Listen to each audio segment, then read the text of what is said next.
Alright guys, what's up? It's Cody with 3D Printing and Technology. So for today's video, I'm going to be going over the 5 top upgrades to do to the Monoprice Select Mini.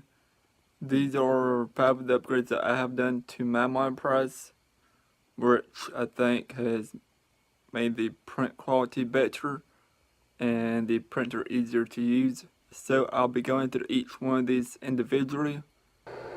So the first upgrade that I done to it was cut the zip tie on the heat bed and rerouted the cables outside of the printer. If you've had a Monoprice, you probably know what I'm talking about with this upgrade. Show you the best I can what it looks like. Here's the routers coming out of the heat bed. This is the heater. This is the thermistor. As you can tell, it's not the original rail. Stripped the section off and replaced it with silicone wire. So this was the first upgrade because the heat bed quit working. I didn't really know why it quit, but online there's quite a few people having the same issue on forums, Facebook groups, etc. Essentially, when the printer comes from the factory, the zip ties under the heat bed holding the thermistor router is too tight, and with the movement of the bed over time, it breaks the inside of the wire, causing it to not work sometimes. So most people easily wire the cables outside the printer or over to the side to prevent this from the future, and silicone's a really flexible wiring that's less likely to break than the traditional type of wire. And this was one of the first upgrades I've done to it. This has been probably 2 or 3 months ago, and it's still working fine. So we'll see how this one continues to work over time, but I think it's going to be good. So the second upgrade that I've done is replace the build platform. The printer came with the stick-on build tack rack sheets. It pretty much looks like a sandpaper type thing. This isn't it, but this is for comparison. It's pretty much something like this. You just stick onto the aluminum plate. The reason I replaced those were, one, they didn't stick well to the aluminum plate and they come up after 2 or 3 prints, or two, when the print gets done and then when it did stick the sheets, it would rip up and be hard to remove from the print. So I didn't like that too much. I tried the stock ones that came with it, and I tried some I bought off of Amazon, and they both seem to have those issues. Did a little bit of research and I came across PCB boards.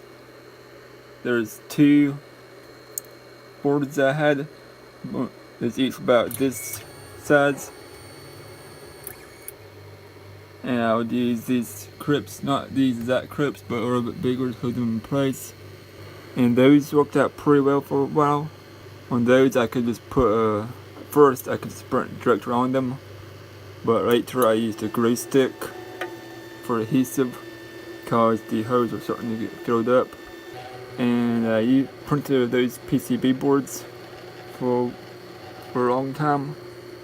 I eventually got tired of using them because I have to use the glue stick every time, and I was starting to move away from using glue sticks. That's when I found grass build platforms. So I looked online and I found that fitted the Monoprice.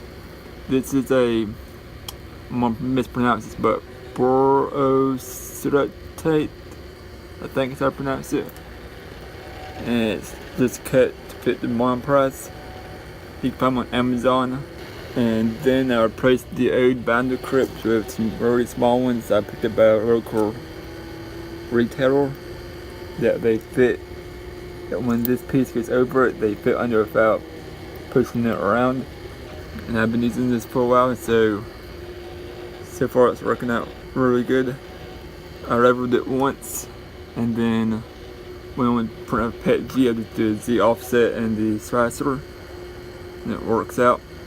So the next upgrade I did was a filament guide, I think that's what you call it.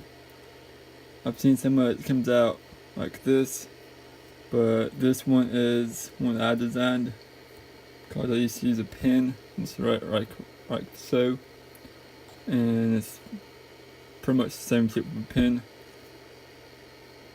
So this is what it looks like with the filament on it.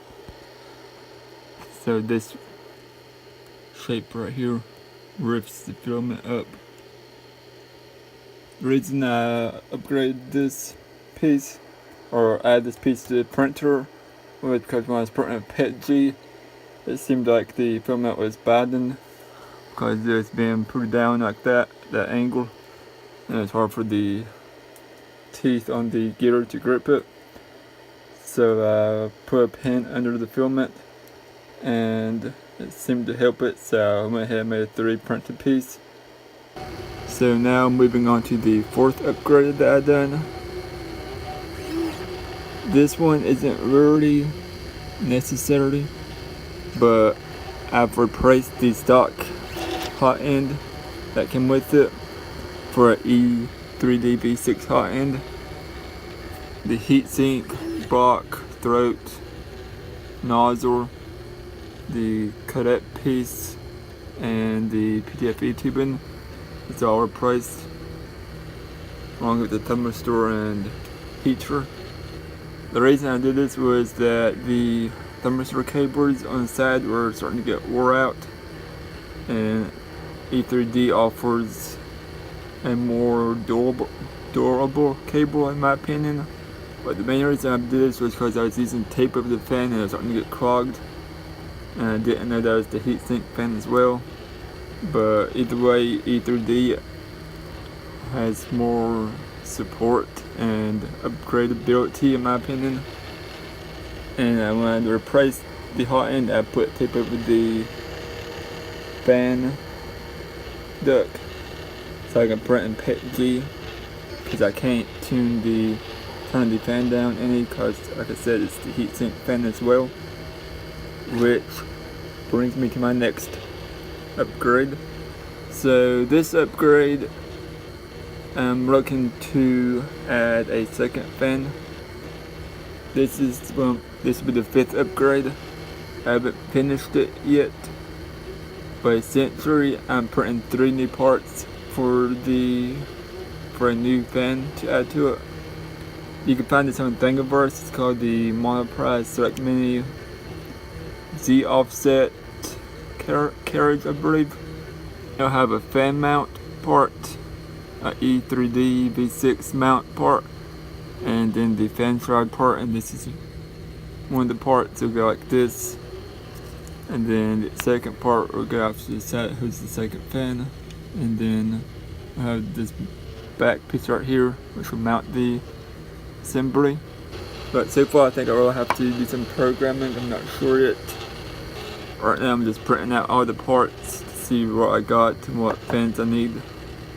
That way I can have the heatsink fan at full blast, and then have a part fan going at 10% for pet G. See if that improves the print quality. And this is the fan shroud part being printed right now. So essentially I'll print all 3 parts, assemble it, get a new fan, attach it to the parts, run the cables through the Z-axis tower, and hopefully there's a second fan pin I can plug into. And then I would have to figure out how to slice the files for future prints. Also, I found it a very hard time printing a pet G. This isn't an upgrade, but it's a tip, because I couldn't get the filament to stick to the food plate because the max temp is 50 degrees and you adjust it on the control panel. But right now I'm at 73 degrees, and if you slice your files in Cure or Slicer or Simplify, and you adjust the bed temp to anywhere up to 81 I believe, it'll adjust that when it's printing.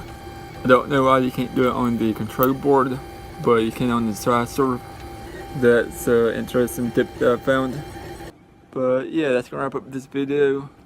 This is just 5 upgrades that I have done to my Monoprice that helps get better print quality and reliability in the printer. If there's any other upgrades I've missed or I should look into, just leave a comment down below. So that's gonna wrap up this video for this week. If you like this video and want to see the latest videos first, make sure you click subscribe. And I'll see you guys next time.